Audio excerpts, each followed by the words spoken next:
Hi everyone, welcome to Talking Sense, a place where complex finance is made easy for all. Let's talk government bonds. Let's first define what a bond is. It's when you lend someone money and then that person promises to pay you back plus interest. Now the next thing to realize or understand about a bond is that it comes with a maturity.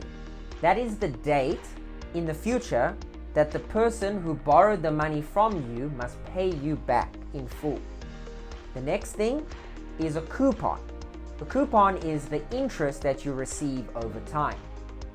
Now that we know what a bond is, the maturity, and the coupon, we need to know about the primary market and the secondary market. What's the difference? The primary market is when you buy directly from the government themselves. So I want you to think of retail savings bonds when you buy directly from the government, whereas the secondary market is when you are participating in a buy and sell market where you can buy it and sell it from other people. Now what's the difference between the two? And let's highlight some risks.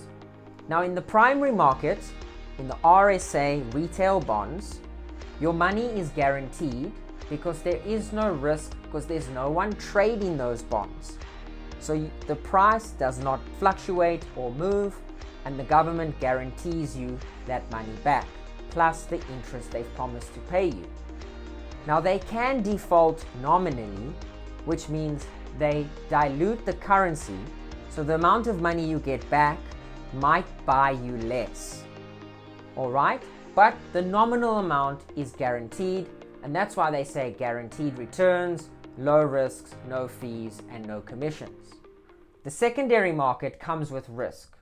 That's where, as mentioned, you are buying and selling bonds or holding them to maturity and receiving the coupon interest, the interest as you go by with time. Now the risk is that the price fluctuates. The price may go down, which means the capital that you've invested also goes down, but the interest that you receive might offset that capital loss. Not always, but sometimes it does. So if you decide to sell the bond before the maturity and the price has fallen, then you've realized the capital loss. Now the thing to remember with bonds is that the bond and the yield move inversely to each other. If the bond price goes up, the yield goes down, and vice versa. If the yields rise, that means the bonds are falling. Now which bond would you opt for as an investor? That's entirely determined by your personal risk appetite. When you go directly in the primary market with government, then that's low risk because, as mentioned, the price does not change and you receive those interest payments over time. Now there are three options available to you if you go the retail savings bond route. Number one is the fixed term.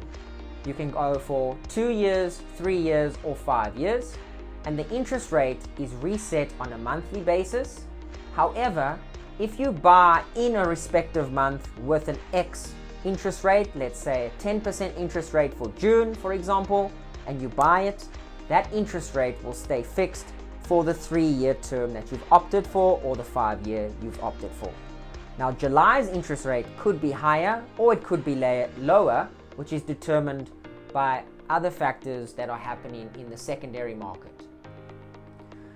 The second option is inflation-linked bonds. So if inflation is 4%, the bond will give you 4% above inflation or 5% above inflation. So no matter what the inflation rate is, you will get inflation plus an X amount above that. So you will earn a real local return. The third option is the top-up option, where you can add as you go, but each payment that you make gets added at the interest rate of when you add it. Now that's the retail savings bond on the primary market. Let's move over to the secondary market, where, as mentioned, the risk of losing capital is you have a higher chance.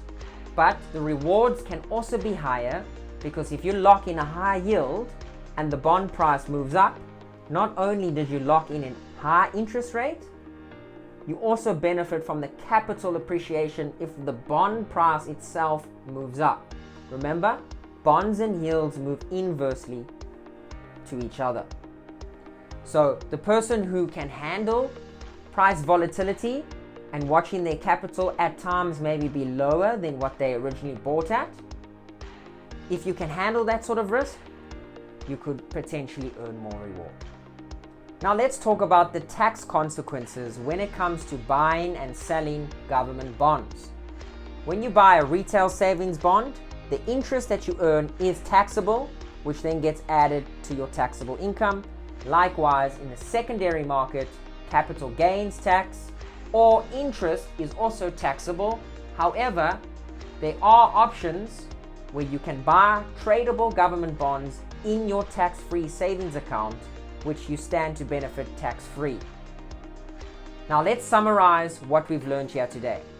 We have the primary market and the secondary market. The primary market comes with very low risk and your capital is guaranteed in nominal terms, whereas the secondary market, there's a bit more risk, but you have more upside. And it depends on the person you are, where you are in your investment cycle, what age you are, and what type of returns you are after. Now, if you have any questions, feel free to comment. Let me know what you think, and I will see you in future videos. Bye for now. Don't forget to subscribe to Talking Sense for more financial content.